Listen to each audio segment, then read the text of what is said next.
આપણે આગળ ભણી ગયા છે. હા બોલો તમે. જમીનમાંથી પાણી અને મિનરલ શોષે છે અને પહોંચાડે છે. વેરી ગુડ, બેસી જાઓ. બીજું કોઈ કાર્ય? હા બોલો તમે. પોષક દ્રવ્યનો સંગ્રહ કરે છે. વેરી ગુડ, બેસી જાઓ. તે જ રીતે આપણે તેમના કેટલાક પ્રકારો જોઈએ.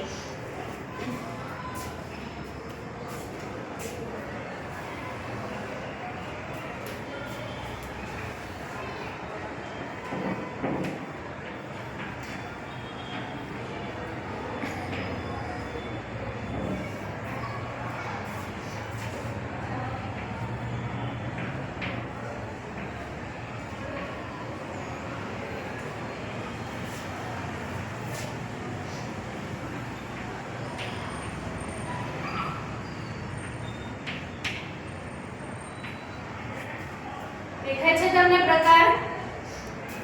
કેટલા છે તેમના પ્રકાર? હા બોલો તમે. 3 પ્રકાર છે. 3 પ્રકાર. કયા કયા છે? સોટીમય મૂળ, તંતુમય મૂળ અને આગંતુક મૂળ. વેરી ગુડ, બેસી જાઓ. હવે આપણે સોટીમય મૂળ ભણીશું. સોટીમય મૂળ એટલે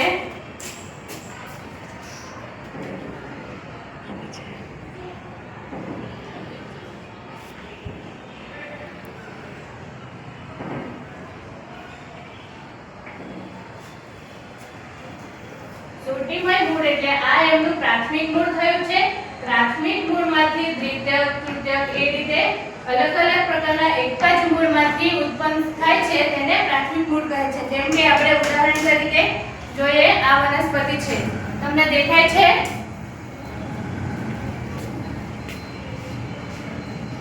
શું આ સોટીમય મૂળ છે? દેખાય છે પાછળ?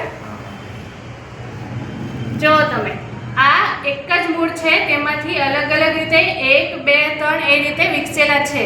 જેમ કે અલગ અલગ નથી, એક જ મૂળમાંથી વિકસેલા છે. તે જ રીતે આપણે તંતુમય મૂળ ભણીશું.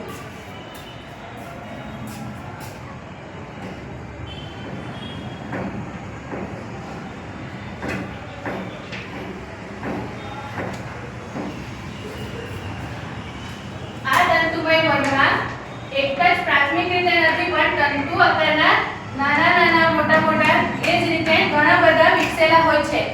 તેને આપણે તંતુમય મૂળ કહીશું. જેમ કે તમે જોઈ શકો છો, આ શેની વનસ્પતિ છે? તમને બધાને ખબર જ હશે. શેની છે? હાલો, પાક બી છે. હા બોલો તમે. હા, ડાંગર. બેસી જાઓ. જોઈ શકો છો, આ નાના નાના આમાં કેટલાય ઘણા તંતુ મૂળ આવેલા હોય છે. ખબર પડી પાછળ? હવે આપણે આગંતુક મૂળ વિશે ભણીશું. આગંતુક મૂળ એ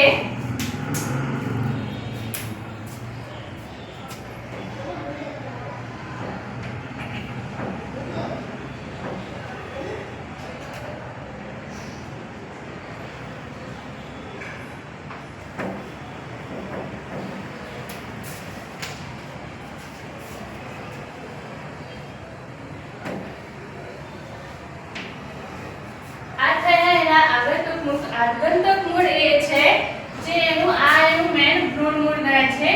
ભ્રૂણ મૂળ સિવાયના જે બીજા ભાગમાંથી એક ઉત્પન્ન થાય છે તેને આગંતુક મૂળ કહે છે. તમે જોઈ શકો છો, જે પ્રકાંડ પરથી બી નીકળે છે, અમુક પાર્ણ પરથી બી નીકળતા હોય છે.